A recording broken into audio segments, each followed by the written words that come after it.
Selamat malam dan selamat datang kami ucapkan kepada seluruh jemaat Petemsi Keramat Pulo dan juga tamu-tamu yang sudah bergabung di perbaktian Minggu Pekerja kita melalui online.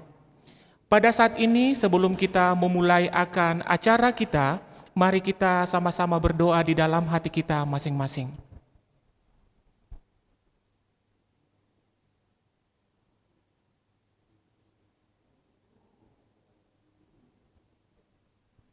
Untuk memulai acara perbaktian kita pada malam ini, mari kita sama-sama bernyanyi dari lagu Sion edisi lama nomor 138, Aku Kasih Tuhan Lebih.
Untuk doa pembuka, kami undang kesediaan daripada Ibu Aurora Simarmata.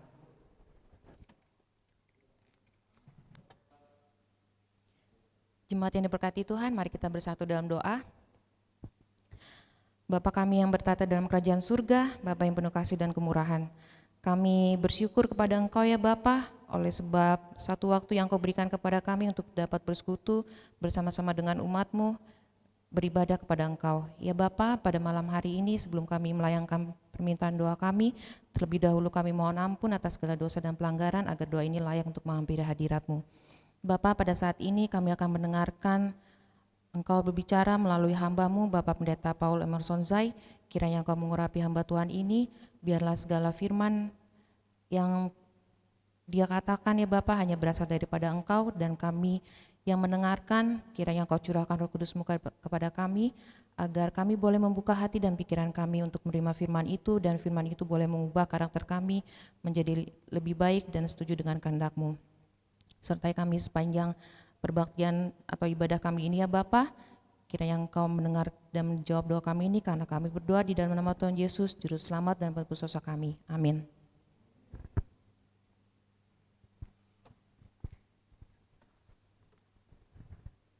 Pada malam hari ini kita akan mendengarkan firman Tuhan yang akan disampaikan oleh Bapak Pendeta Emerson Jai. Selamat malam saudara yang kasih dalam Tuhan. Kita patut bersyukur pada malam hari ini karena kasih-Nya kita boleh berkumpul kembali dalam malam permintaan doa khusus ini. Sebelumnya saya undang kita kembali berdoa untuk meminta kuasa dari Tuhan. Bapa di sorga, kembali kami datang kepadamu. Hati kami saat ini biarlah menjadi tanah yang baik. Bila mana firman-Mu ditaburi, kami akan dikuatkan oleh karena akan bertumbuh dan berbuah melalui kehidupan kami. Berkati hamba-Mu yang menyampaikannya, di dalam nama Yesus kami berdoa dan mengucap syukur. Amin. Saudaraku yang kasih dalam Tuhan, betapa indah oleh karena kita memiliki satu sosok yang selalu dekat dengan kita, yaitu Yesus Kristus.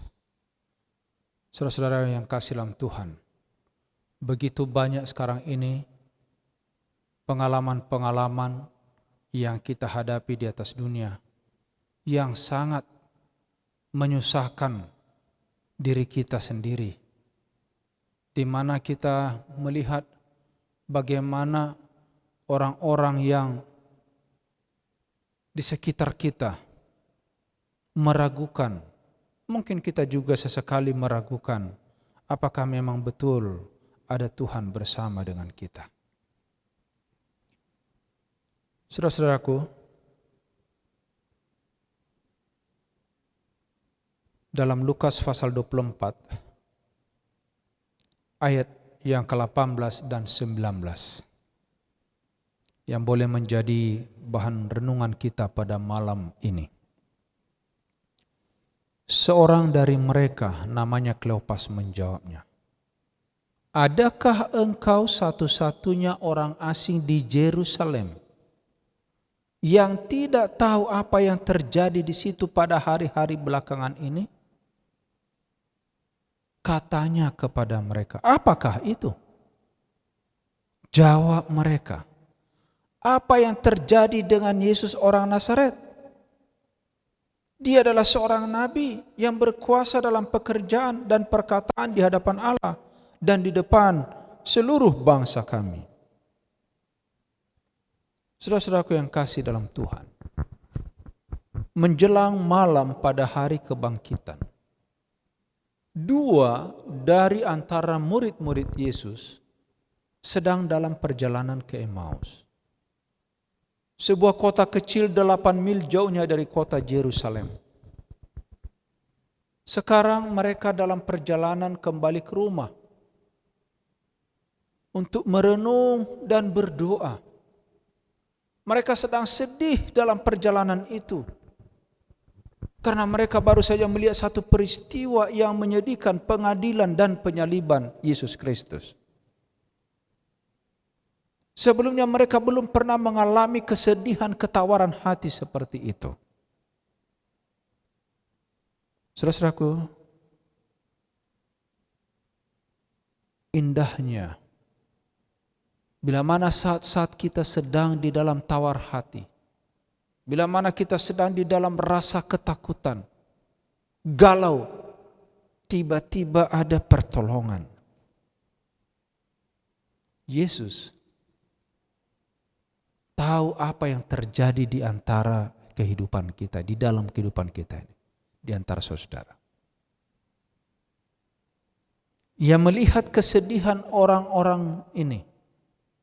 Ia mengerti pikiran yang sedang bertentangan, yang membingungkan, yang membawa kepada ingatan mereka pendapat, dapatkah orang ini yang membiarkan dirinya dihina menjadi Kristus? Kesedihan mereka tidak dapat ditahan dan mereka pun menangis, saudara. Karena mereka mempunyai keyakinan tadi kepada sosok seorang guru yang dielulukan Yesus, tetapi kenapa bisa dia harus mati, diadili dan disalibkan? Saudara-saudara, Yesus tahu bahwa kedua orang ini hati mereka terikat dengan Dia.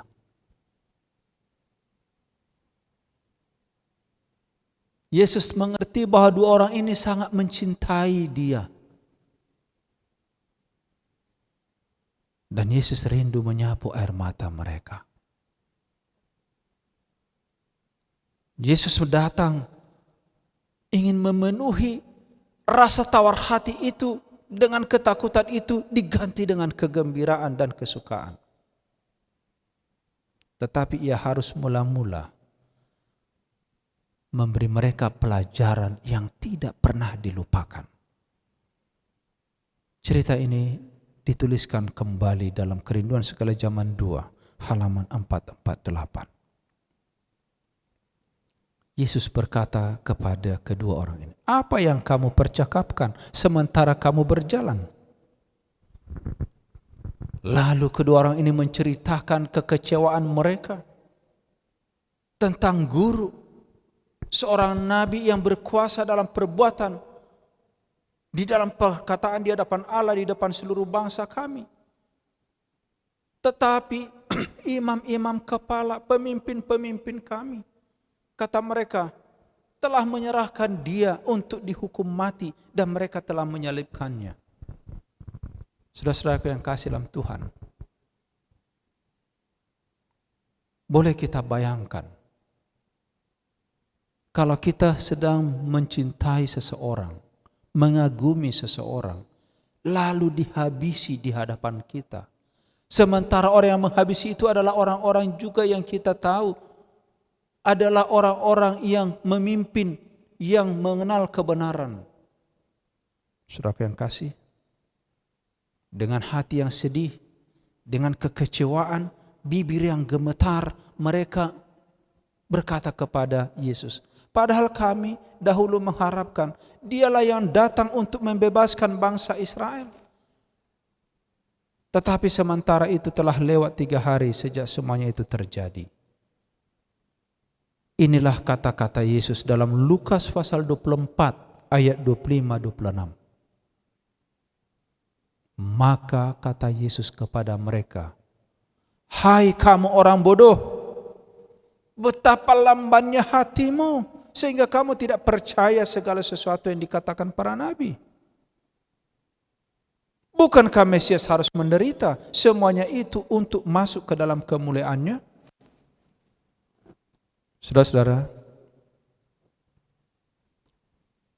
dalam ayat 27 Lukas pasal 24, Yesus tidak membiarkan orang kecewa.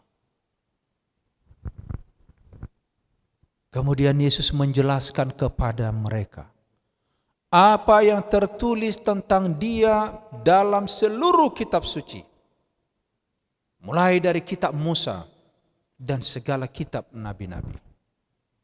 Saudara-saudara yang kasih dalam Tuhan, tolong diingat ini. Allah sendiri, Yesus itu menggunakan kitab yang ada untuk menjelaskan kebenaran. Saudara-saudara, jangan ragukan firman Tuhan. Saya mau katakan sampai hari ini, kadang-kadang kita sakit telinga kita, saudara-saudara, sakit hati kita, mendengarkan ada orang yang begitu vulgar, dengan sesuka hatinya, dengan begitu lantang untuk mengatakan bahwa ini bukan firman, bahwa ini bahkan palsu dan lain sebagainya. Saudara-saudara yang kasih dalam Tuhan, berbahagialah orang yang percaya kepada Allah dan firman-Nya. Ini pelajaran penting. Kalau Yesus sendiri Allah kita menggunakan Alkitab ini untuk menjelaskan, membuka mata orang yang sedang galau tadi. Mulai dari zaman Musa, permulaan sejarah Alkitab, Kristus mulai menjelaskan di seluruh kitab suci perkara mengenai dirinya. Tetapi perlu bagi mereka mengerti bahwa kesaksian tentang Dia oleh upacara bayangan dalam nubuatan perjanjian lama, disinilah iman mereka itu harus didirikan Kristus untuk tidak mengadakan mujizat meyakinkan mereka, tetapi melalui pelayanannya. Saudara-saudaraku yang kasih dalam Tuhan, ada banyak orang Kristen sekarang ini sekedar rupa. Mereka menyediakan perjanjian lama, bahkan ada yang saya tahu sekarang ini hanya pakai Alkitab perjanjian baru kalau datang ke gereja. Mengatakan bahwa yang lama sudah tidak perlu lagi. Saudaraku, jangan lupa. Matius 16 ayat 31 firman Tuhan katakan, jika mereka tidak mendengarkan kesaksian Musa dan para nabi, maka mereka juga tidak akan mau diyakinkan sekalipun oleh seorang yang bangkit dari antara orang mati. Betapa keras ini saudara. Saudaraku, kalau apa yang ditulis Musa saja tidak dipercaya lagi, diragukan, terlebih dikatakan sekalipun seorang yang bangkit dari antara orang mati. Siapa itu? Yesus. Lukas 16 ayat 31. Demikianlah Kristus berbicara kepada muridnya, membuka pikiran mereka agar mereka mengerti akan kitab suci. Saudara-saudara yang kasih dalam Tuhan, perjalanan ke Emmaus mengingatkan kita tentang sosok Yesus yang sangat mengasihi. Tadi ada pelajaran penting. Yesus tidak langsung memberitahu dirinya siapa, tapi dia mau menerangkan kepada mereka lebih dahulu kebenaran itu.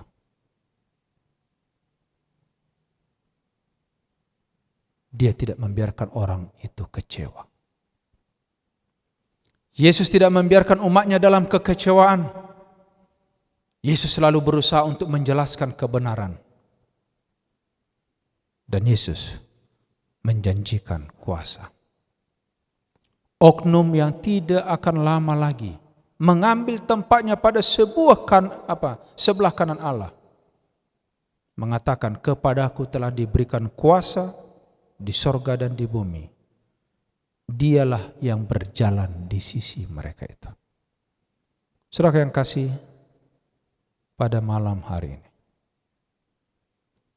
Yesus rindu agar saudara tidak kecewa dan saya kecewa. Dia mau kita semua di dalam kekuatan, di dalam semangat. Jangan lupa kembali kepada firman Tuhan. Mari kita baca selagi ada kesempatan, saudara.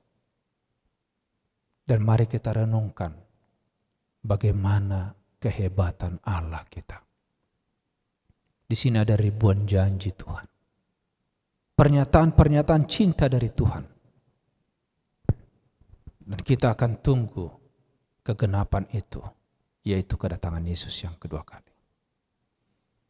Semoga pada malam hari ini, dengan renungan yang singkat, perjalanan ke Emmaus mengingatkan kita pentingnya mengerti firman Tuhan. Tidak sekedar dibaca, tidak hanya memandang secara mata dunia, tapi kita mau memandang Allah kita dari mata rohani kita. Mari kita merendahkan hati kita kepada Tuhan, supaya waktu yang dijanjikan Tuhan itu kepada saudara dan saya, kedatangan Yesus yang kedua kali, kita menatap Dia dalam kemuliaan. Inilah doa dan harapan saya. Tuhan memberkati kita. Saudara, sahabat, pada malam hari ini, karena ini adalah malam permintaan doa, sekiranya ada di antara saudara yang merindukan sesuatu, nanti di tengah-tengah doa, mari kita sampaikan kepada Tuhan.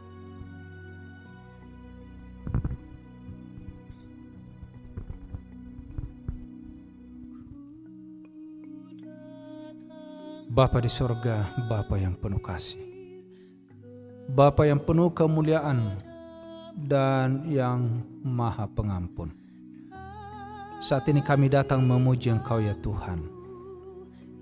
Oleh sebab itu, dengarkanlah puji-pujian dari anak-anak-Mu.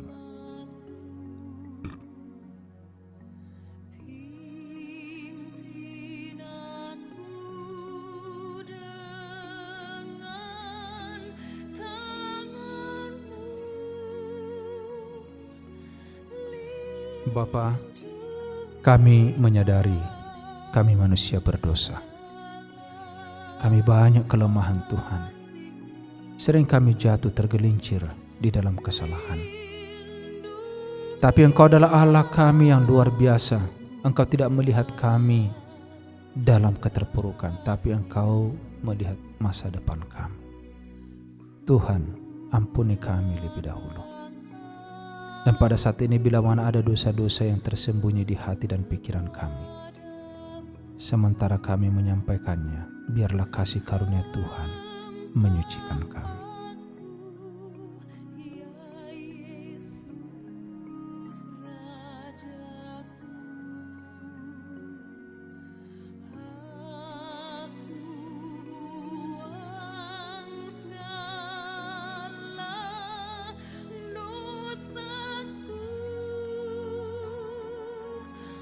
Bapa yang penuh belas kasihan, saat ini kami datang kepadamu menyampaikan permohonan kami. Terlebih dahulu biarlah urapan sorga menjadi bahagian kami semua. Itulah kebutuhan kami yang paling penting di akhir zaman ini. Agar pikiran, selera kami, tindak tanduk kami, perkataan kami, kehidupan kami seutuhnya, semuanya sesuai dengan kehendak Tuhan. Berikan kepada kami kecukupan ya Bapa, jasmani maupun rohani. Yang sakit Tuhan sembuhkan, yang lemah Tuhan kuatkan. Yang sedang mencari pekerjaan Tuhan tolong berikan pekerjaan yang baik. Bagi mereka yang sedang bergumul dengan ekonomi mereka, dengan segala sesuatu, masalah-masalah, Tuhan akan campur tangan bagi mereka. Kami berdoa bagi dunia ini ya Tuhan, khususnya di negara kami. Pandemi yang luar biasa ini telah memakan banyak korban. Tuhan, tolong kami, berkati umat-umat-Mu, jagai kami, pagari dengan kasih-Mu. Kami juga berdoa untuk pemerintah, kami berikan hikmat akal budi, agar mereka boleh mengendalikan pemerintahan dengan baik. Demikian juga di pimpinan kami di organisasi ini, terlebih karena kami di dalam organisasi rohani. Biarlah kiranya Tuhan menemplak semua pikiran dan tindak tanduk para pemimpin kami, pelayan, agar kami semua dengan rendah hati, dengan jujur melakukan tugas kami. Bapa, kami juga berdoa bagi anak-anak kami, dari yang terkecil sampai mereka yang sedang bertumbuh dewasa. Tuhan berkati mereka Bapa, pagari mereka dari segala kejahatan, agar mereka boleh bertumbuh dalam iman dan kebenaran, dan mereka menjadi bobon yang harum di hadapan Tuhan dan dalam jemaat.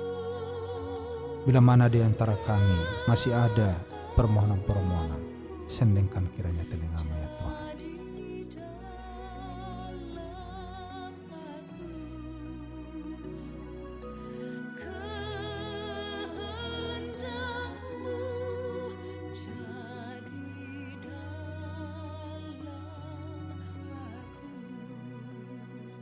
Terima kasih Bapa di sorga.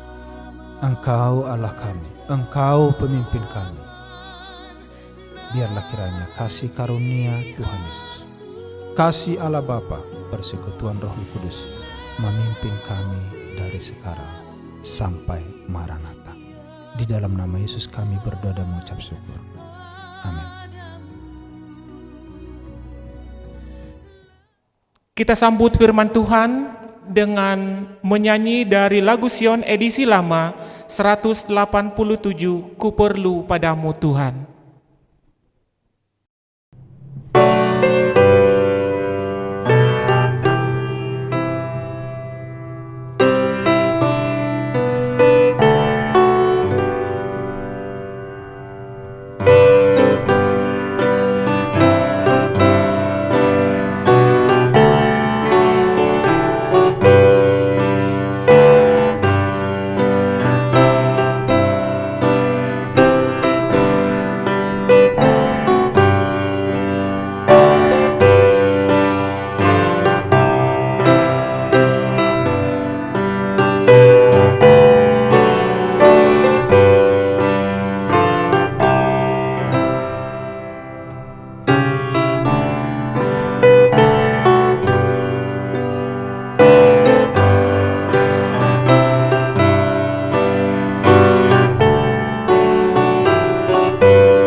Mari kita sama-sama berdoa. Tuhan Allah Bapa kami yang bertahta dalam kerajaan surga, kami bersyukur kepadamu Tuhan, di mana pada malam hari ini Tuhan masih berkenan kepada kami untuk memberikan kepada kami kesehatan.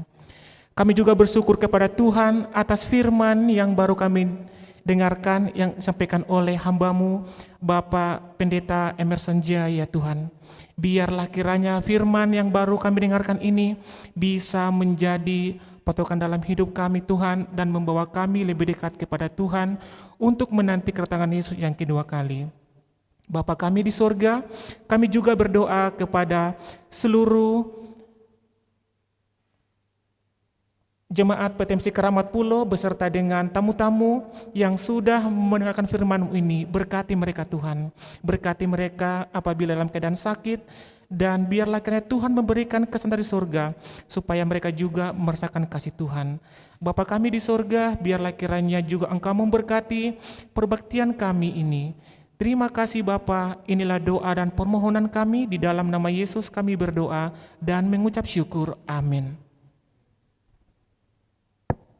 Pada malam hari ini perbaktian kita telah berakhir, dan informasi yang kami sampaikan kepada seluruh jemaat, bagi anggota jemaat dan juga tamu-tamu yang ingin memberikan persembahan dan perpuluhan bisa dilihat di layar bawah ini. Dan mari kita tetap menjaga protokol kesehatan supaya kita terhindar dari wabah yang melanda pada saat ini. Akhir kata kami mengucapkan selamat malam dan Tuhan Yesus memberkati.